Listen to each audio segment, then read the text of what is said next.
Sean Murphy-Bunting is here. Sean, first of all, thanks for the time. How's it going? Man, thanks for having me. It's going pretty great. How about yourself? It's good. Going well. We were just talking about this, how important you are to this team because you're a corner with a little NFL experience on this team. There's a lot of young guys out there Yes, right sir. now. Yes, sir. Yes, it is, man. And just, understanding that, through time you learn things. Being in different places, you learn a lot of things. And just growth and being able to put that on the young guys and help them understand the game quicker. Yeah, that is, I know how difficult that is sometimes. You got these guys that are coming in here, and a lot of them, they've got a lot of swag coming from college right now. What is the one thing you would say if you were giving a young guy one piece of advice coming into the National Football League right now? What is that, Sean? I really think it's just about discipline, man. Developing a routine that works for you. And just sticking to it, consistently. I think being consistent through this league really gets you far and gets you to the place that you want to get to.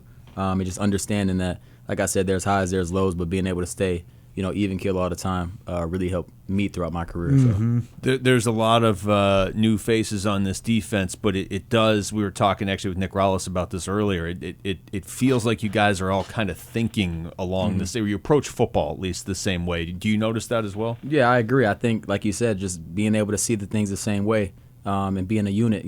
At the end of the day, being able to all think and process things the same way. That's what really makes teams go to that next level and grow and being able to win more games. Sean, what do you think, what attributes does a human being need that is going to play corner in the National Football League?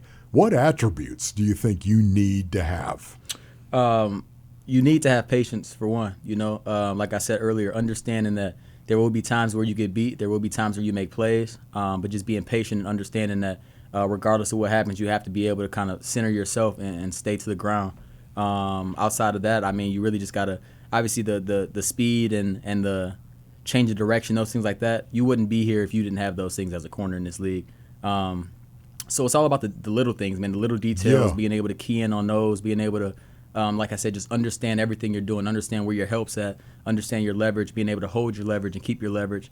And just ultimately bringing the X's, the X's and O's to the field, bringing the paperwork to the field. So. And Sean, what do you think is your biggest strength when you think of those attributes, when you think of what it takes to play corner in the NFL? What do you think is your biggest strength? Technique, obviously, being able to be a technique sound guy consistently, like I said earlier, and then just being able to make plays on the ball as a corner in this league. PBUs are great, right? But interceptions are way better. Being able to get the ball back to your team, being able to get the ball back to your offense. And so I've always thrived in that throughout my years of just creating turnovers whenever I can and letting our offense do their thing.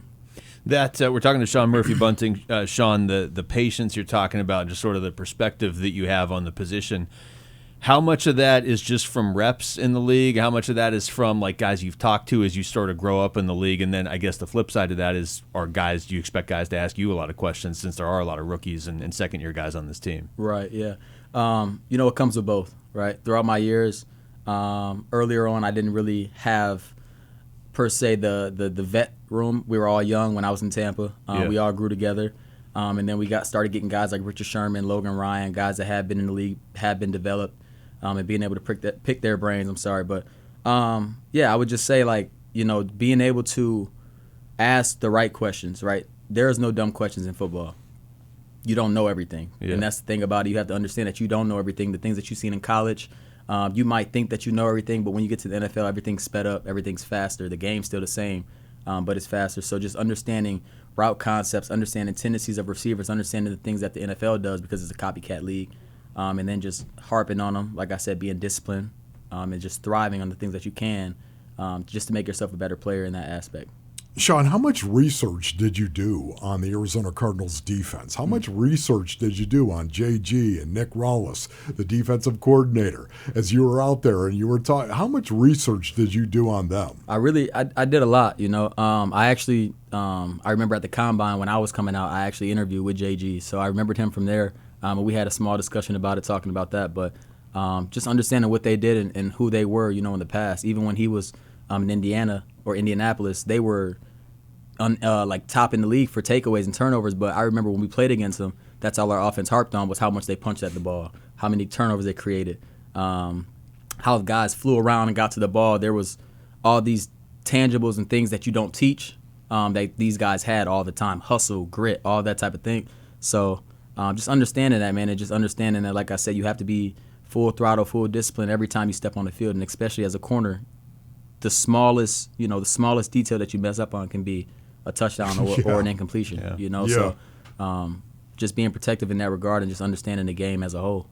How with so many new guys on defense, how long or when do you expect, like, you have to be able to trust the guy next to you is going to do the job, and just instinctively you don't even have to worry about them, and that's not just in the secondary, that's the whole defense. How long does that usually take, do you think? I think it just takes all the guys, being on the same page and just knowing that.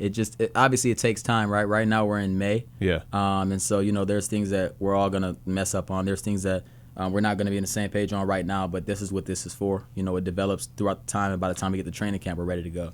I can tell you that I'm out there with Buddha and JT, and I guarantee you that there's going to be mistakes right now early on because just learning the system and learning how everybody plays, but at the same time, there's going to be a lot of plays being made. And so the more we can trust, the more we can lean on each other, the more plays that we can make and the more mistakes we don't have. I would imagine you got to be a little jacked up to play with JT and Buddha Baker, right? Yeah. I mean, come on, man. Come on. What did you know about Buddha? Shoot, Buddha's an athlete, man. He's a competitor. I think for myself, just being around him, even off the field, we hang out, we go golf. Buddha whooped me in golf, but it was my first time on the course, so he took advantage of me a little bit. He didn't let up at all? Of course not. No, but, of course not. But, I mean, that's what you want. That's what you want out of a guy, especially a guy that you're playing with, every day. I think, his work ethic is nonetheless, and just the way that he shows up every day and just, plays hard, man, and makes plays and tendencies and tells you, like, for me, just certain concepts. I'm gonna play this way, so I need you to do this, and I'm like, all right. And we're on the same page all the time, so in that regard, we can make way more plays.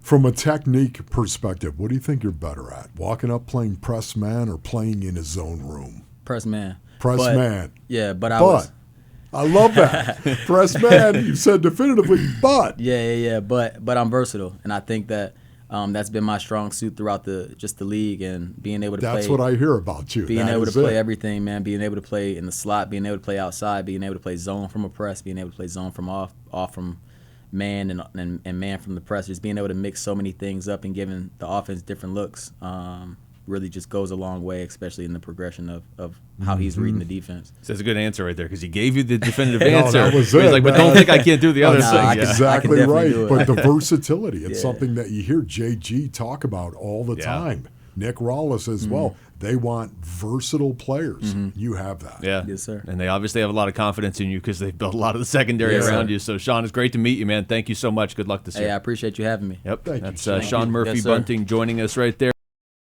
Thanks for watching Wolf and Luke. Tap to see more and click the button in the middle to subscribe to Arizona Sports.